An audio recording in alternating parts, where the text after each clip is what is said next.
Welcome into another edition of the Weekly Coaches Show. I'm Ryan Boyd. I'm joined this time by head coach Dan Morris. He's back after a couple of weeks away from the Coaches Show. Coach, how are you? Good. How are you? Bad. We'll start by talking about last weekend, as we always do, and then we'll look forward a little bit towards Kent State that's coming up this weekend. We'll start with game number one. Friday night, you guys beat Minot State 6-5. It was a great game. It was a thriller. You came back from a couple goals down in the third period to win that one. First things first, in that big victory for you guys, you had a great offensive performance despite the fact that you did not have any power play opportunities. All 6 goals were scored on full strength. So how impressed were you with the performance of your offense? Well, I mean, there's a lot of good things in that game, and offensively, we watched the video today with the team, and we got to see a lot of the creative things that we've been working on, and over the course of the game, and we had a lot of good opportunities to score and chances that we didn't, that we had where we didn't score. So it was good to see that. On the flip side, Minot's a really offensive team, and they exposed a lot of our weaknesses even in that game, and then also in the Saturday night game as well. So it was good and bad. I mean, it's good to see the offense. And then the next night we didn't have it, but it was nice to have that level of competition here at Bird Arena. Now, one thing that I've noticed over the last couple of weeks is you guys have been playing obviously a lot of really close games. There are a couple of exceptions to that, but for a team that's as young as your team is, I think there's 10 or 11 freshmen on the roster. How important is it in your mind for your team to get used to these close games so that they're kind of ready for it come tournament time? Well, that's the biggest thing, and that's what you and I talked about is being in these one-goal games, but also being on the winning side of them and how to do that. And I thought they did a really good job of that Friday. And you could kind of see, how we changed Saturday, and we kind of touched on it a little bit. There was almost a sense of satisfaction in what they had accomplished Friday, and getting out of the gate Saturday. We weren't ready to play. Minot came focused. Give them credit for. It was a tough emotional game Friday night, and they bounced back and played great Saturday night. And we didn't respond real well. And again, it's twofold. It's Minot came ready to play and played well, and we had young players that, and even our veteran players that didn't step up and didn't really come prepared to play. And you can't do that in this league or you get your doors blown off like we did. Game 2 against Minot State was a 7-1 final. The Bobcats losing in that one. Coach, you mentioned obviously your team didn't come out and play all that well, but you also said there were some weaknesses that Minot was able to take advantage of. Talk a little about what some of those things are, and then how you guys are kind of working on fixing those. Well, I mean, it was a snowball effect. I think what we got into was guys just trying to do too much, not working together as a team, working more as individuals, and our system is such that if you don't work together, if you work as an individual, you're going to have big holes in it.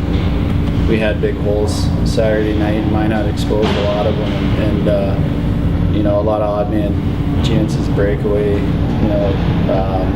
4 or 5 breakaway goals. So really easy goals, and we don't want to give up easy goals. And a lot of it's just timing. It's having 1 or 2 guys out of position that give those chances, and so we couldn't really, we couldn't say, well, this player did this poorly or this player did that poorly. It was kind of an overall. We couldn't really adjust. We couldn't get our X's and O's changed during the course of the game because we weren't going on any level, and you could see the scores indicated that. And just again, we can say it's we're too young, but at some point, we just couldn't adjust. And give Minot all the credit in the world. They played great. Now, during the 2-game stretch, you made the decision to start Matt Minot twice between the pipes. Was there any particular reason that decision was made? Or I mean, Matt, he won his last 2 starts.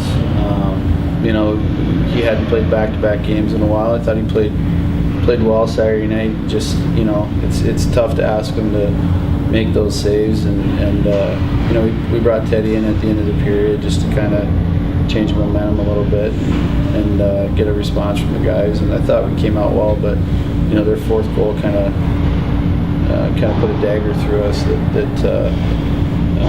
Had we got one, I think Tyler hit the crossbars, maybe 3-0. Maybe that would have changed our momentum a little bit. But give them credit. I mean, they held us down and they didn't let us get back in the game like they did Friday night.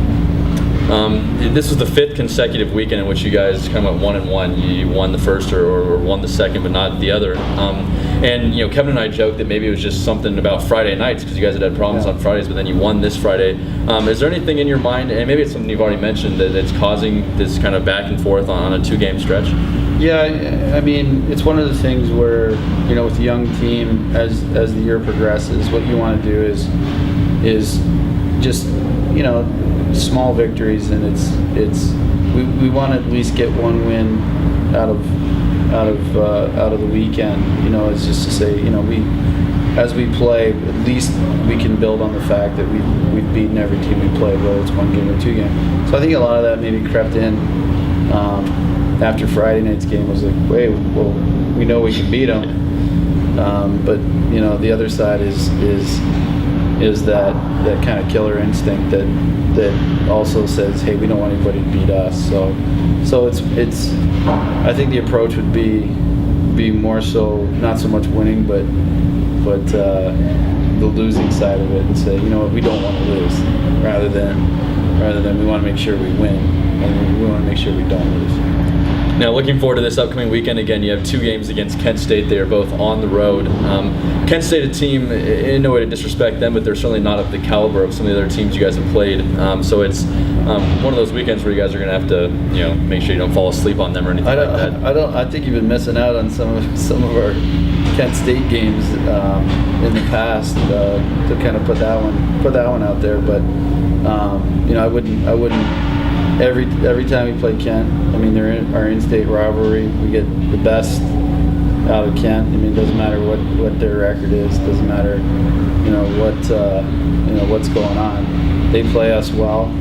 It's a good matchup for them. It's a good matchup for us. We're on the road. So, yeah, I mean, they might not have the wins and losses that the wins totals that they've had in the past, or but the lopsided scores are going away for Kent. They're playing better hockey. Nothing would cap off a better end to the fall semester than 1 or 2 wins against mighty Ohio when they come up there. So yeah, we'll be mindful of all that as we prepare for this week. And then the last thing with that in mind, you mentioned how it's kind of an in-state rivalry. Since they're now no longer in your conference, is there any less of a feel of the rivalry? Is it still as strong as ever in your mind? I think it's as strong as ever. I mean, it's we want to be the best team at our level in the state of Ohio, and Kent State is the only other Division I team that competes at that level with us. So we want to make sure that we are the best team in the state, and we put that first and foremost.